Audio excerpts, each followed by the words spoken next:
Welcome back to what Arty Noobs with General Disturbance. This is a Maus. It's a tier 10 German heavy tank, and it's located on the north spawn of Halluf under the command of Andromedaa. Battle started. Well, it's armed with the 128mm gun, the KWK 44L55, and it'll do 490 alpha. And well, there's only one gun you can actually have for this tank. And they only built two prototypes, one of which is in Russia at the moment, at the Tank Museum at Kubinka, and the other one never actually received the turret.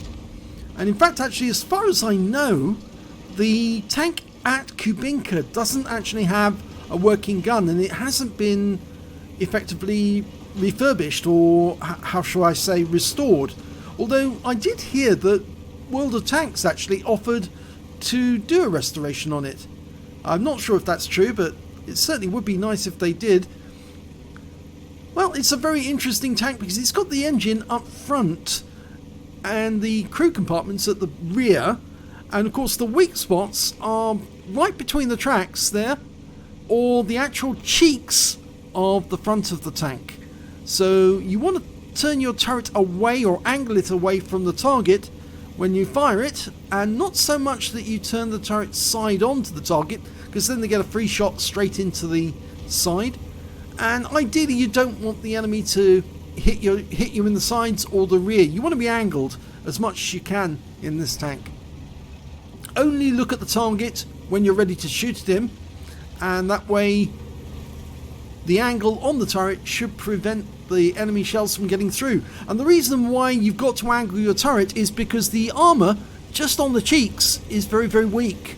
And you can see there's a sighting gun there, which they used to actually sight on the target before they actually fired the main gun. Okay, well, reach the northwest corner, and there's bound to be some enemies in sight very shortly.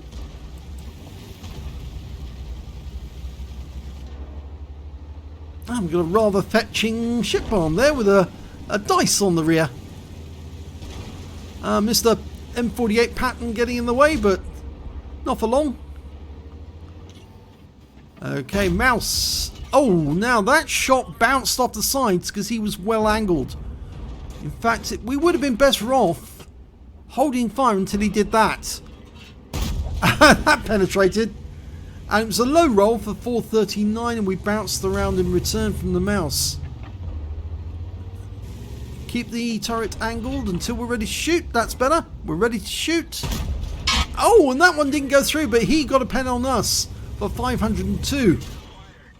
Okay, well, we've got a couple of heavy tanks there. Or is it? No, it's the T57 is a heavy tank. The Progetto is a heavy medium. And we took around from the T57, and it actually hit the viewfinder on top of the turret, and one's gone through the sighting gun. Now the T57 Heavy's got 5 shots in his magazine, 4 shots in his magazine, so he's a pretty dangerous customer to tangle with because he can pump those rounds in, but he does have to reload them anyway, so we can just keep them interested here for the moment. Oh, 60 TP goes down to the ship barn. That's useful. And there's the T57. He's coming in. And we bounced around from him. But it appears that Andromedaa was distracted by a Gorilla 15. There he is. Very low hit points. He's locked on. At that range, though, very difficult to actually get a hit. Oh, the T57 Heavy's just pumping rounds into our rear. That's 3 shots in a row. But of course we can turn our turret, you know, Mr. T57. And now you are a one shot for us. So next round you're out the game. Bye bye. I hope it was worth firing those 4 rounds into our posterior. We do have some rather fetching holes there now, but oh dear. Well, Andromeda's extracting himself from that gully. We've got an Object 260 ahead of us. Oh, he's taken a lot of damage. I think that was the ship barn again, was it?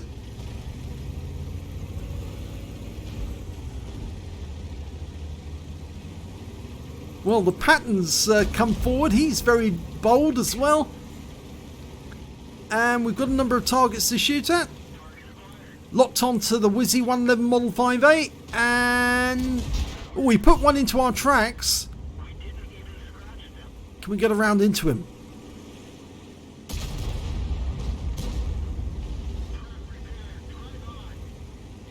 Oh, didn't fire. Might get a chance to now. Oh, unfortunately, he blocked the damage. Or we blocked the damage, rather. No, it's just that Object 260 ahead of us. Oh, Patton took him out. So far, we've blocked 2,270 hit points of damage and only done 1.4k. Most of that was from the T-57. Okay, we've got the mouse. Oh, and before we can shoot, he's taken out. E100 just around the corner. And he's gone.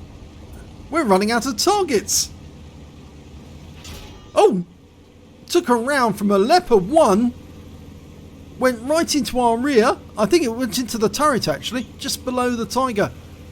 There's another red hole there. Okay, right up ahead we've got a Death Star. And he's looking at us. He aimed for us and fired an AP round. And it didn't penetrate.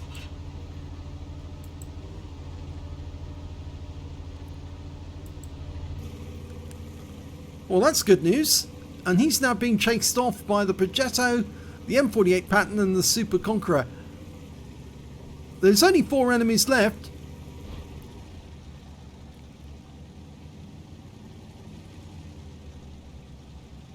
Oh, Death Star raced down that over the side of the hill, and he's now been perforated and he's gone. So Andromeda is now headed towards the enemy cap, and the enemy is capping at the other end, and I think that might be the EBR 105.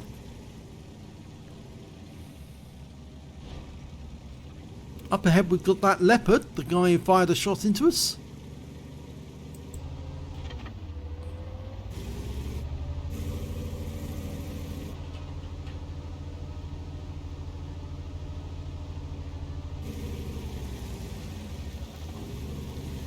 Okay, Andromeda's going to cap. Yep, he's...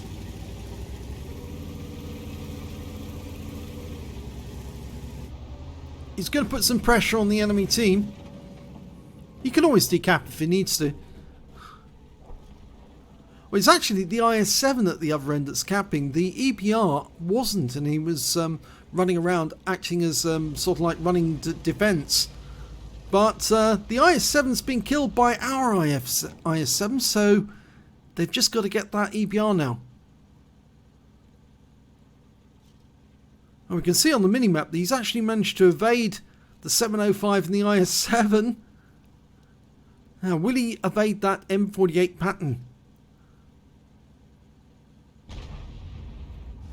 It looks like he has. And Andromeda's rocking the cap. He's offering to keep resetting to give him time to get the EBR. We've lost sight of him. He went back up into the northwest corner. So he could be anywhere ahead of us.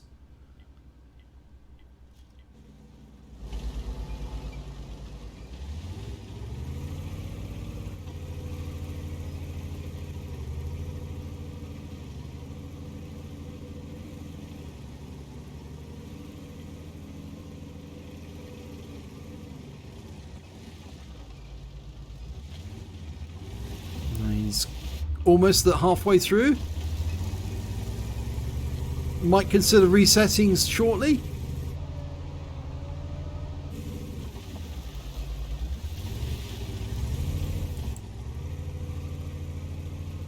Okay, so he's done the reset. And they're going up to look in that northwest corner. but he doesn't appear to be up there. The 705's asked Andromeda to cap, so I think he knows that it's best that he stays in the cap, just in case they can't catch the EBR. It's a very, very fast tank. Well, very fast wheelie, we should say, actually. But he could come out of nowhere. He might have doubled back around and gone around the east side of the map. And, well, they're looking in all directions now.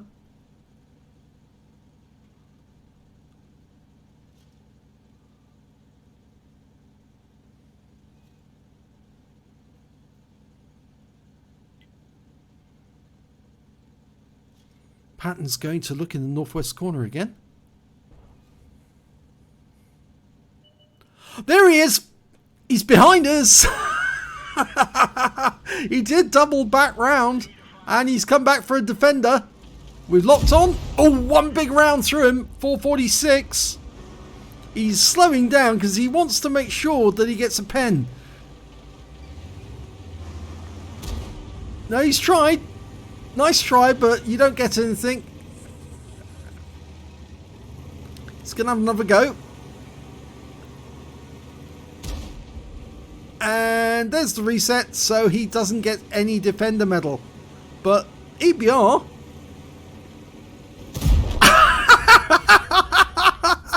Yes, that's funny. Nice one. Let's have a look at the end of battle stats. Well, it's a second-class tanker for Andromeda in the mouse. He did manage to get a shell-proof for blocking more damage than hit points of his own vehicle. And he also managed to get a steel wall during that game as well. He survived the battle having received at least 11 hits. The highest amount of damage blocked, at least over 1,000 hit points. And boy, did he actually block a lot of damage. Win 8 of the game, 2-3-5-1, which is very good indeed. So let's have a look at the team score. Didn't get the highest damage in the game. That went to the Super Conqueror, who did 6,071 hit points of damage. He picked up a Confederate. I don't know why he didn't pick up the high caliber. Maybe there was some error he made. Maybe he actually fired on one of his own teammates or did some damage to his own teammates, and that caused him to lose the high caliber. But the next high scorer was the T110E3, who managed to get 3,922 hit points, and the Shipman 3771. Andromeda managed to get 2,385 hit points of damage in the end. That's a huge amount anyway. And when it came to kills, he actually, well, was third place rather. The M48 Patton got 4 kills. 2 tanks on the enemy team managed to get 3, the EBR 105 and the Leopard 1. And Andromeda was one of the 5 tanks on his own team who always managed to get 2 kills apiece, which is very nice. And when it came to base XP, he was in 4th place with 943 base experience points, the top scorer being the Patton with 1,068, so he wasn't that far behind. He fired only 10 rounds in that game, got 8 direct hits and 5 penetrations, damage of 2,385 hit points, all of it at close range. He received 14 hits from the enemy, only 5 of them were penetrations, 9 non-penetrations, and he blocked damage of 4,200 hit points in total. He spotted 2 enemy vehicles, damaged 3 of the enemy, killed 2 of the enemy, and on a free-to-play account he earned 30,199 credits, but after repair, ammunition, resupply, he actually made a loss of 38,366 credits. He received 2 bonds for the battle, 2 bonds for the awards rather, and 10 bonds for the battle, so that's 2 must be for the steel wall. So he took away 12, and 943 base XP, times 2 took away 1,886 experience points altogether. He's titled this one Cat and Mouse for the Light. Well, it was towards the end, and the difficulty with that little EBR is that he can actually stay below your gun depression if he sits directly alongside your vehicle. But the only problem with doing that is that staying directly alongside the vehicle is not exactly going to help him if he tries to fire an HE round at you, or if he tries to pen you with a standard round. I'm not even sure he could pen with a standard round. Certainly he'd have a lot of difficulty, but he was just too quick for his own good, and Andromeda put him out of his misery at the end of the game. Very nice. If you enjoyed that replay, please give this video a like and do subscribe to our channel, and thank you for watching.